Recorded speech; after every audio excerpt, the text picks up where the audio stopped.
This video is about learning to make effective use of eye contact. As well as providing advice and techniques for overcoming difficulties that many people face in making and maintaining eye contact, the video emphasizes the importance of breaking off eye contact to ensure it is always non-intrusive. Eye contact whilst you talk. Maintaining eye contact whilst you are talking is a very important factor in any conversation, but it is absolutely essential during a first-time date with someone. However, maintaining eye contact is not the same thing as staring, and you need to ensure that you break eye contact sufficiently frequently to avoid making the other person feel uncomfortable. Always try to gauge the frequency and duration of your breaks in eye contact with what the other person is comfortable with. Typically, this might mean briefly looking away every 4 or 5 seconds, but with some people, a more frequent and longer break might be more appropriate.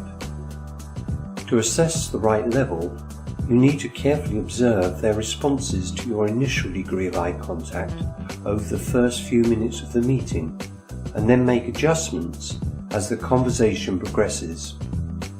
Each time you break eye contact, you need to do it in a way that suggests you are simply thinking about the conversation, not terminating it. You can most effectively achieve this by looking to one side, because a sideways eye movement is usually associated with a person's auditory sense, and therefore implies that you are listening. Never break contact by looking down, because this is likely to suggest that you want to terminate the conversation or withdraw. Eye contact whilst listening. It's just as important to maintain eye contact when you are listening to someone as it is when you're talking to them. But during a listening phase, it is easier to inadvertently make the other person feel they are being stared at. To avoid this, ensure your gaze is in motion rather than fixed relentlessly on the other person's eyeballs. It will help if you think of the area around the other person's eyes as being a triangle, consisting of each eye and the nose.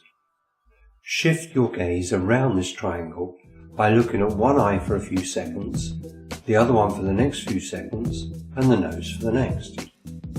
Continue to rotate your gaze in this manner whilst listening, interjecting with verbal and non-verbal signs that confirm your interest in what the other person is saying.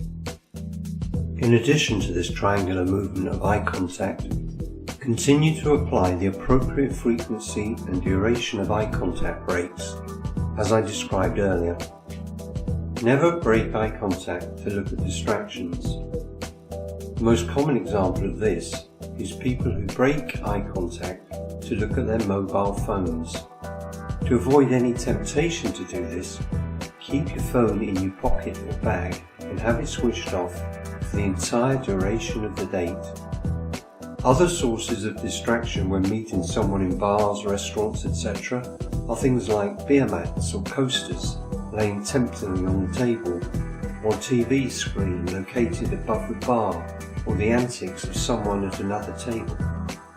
However interesting the distraction seems, resist the temptation to look at it. There is just one very important exception to this, and that is when the other person has also noticed the distraction and shifts their attention towards it.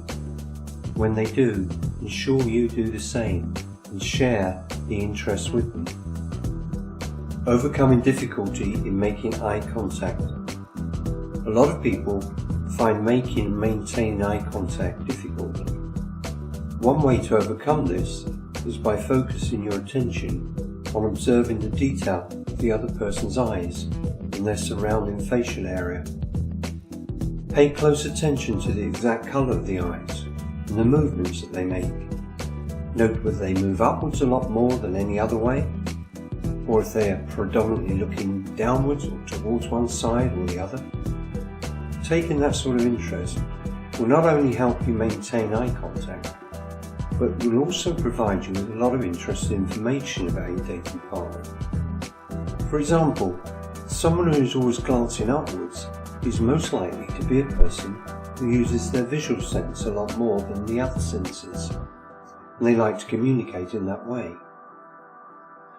This is useful to know when building rapport with someone, because you can mirror their preferred mode of communication. More details about mirroring as a means of building rapport can be found in other videos and resources on our website. If you feel that your initial attempts to maintain eye contact fail, it is important that you don't treat it as being a rejection.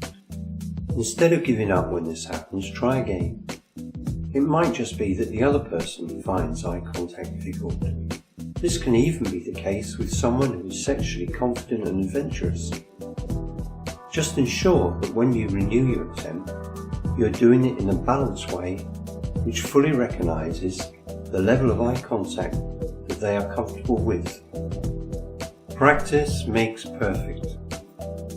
Above all else, the best way to overcome any difficulties that you might have in making and maintaining eye contact is to constantly practice. Use every opportunity you can. As well as practicing eye contact techniques with strangers, doing it with people you work with and your family and your friends will help to develop and fine-tune the skills that you need to be successful in other situations.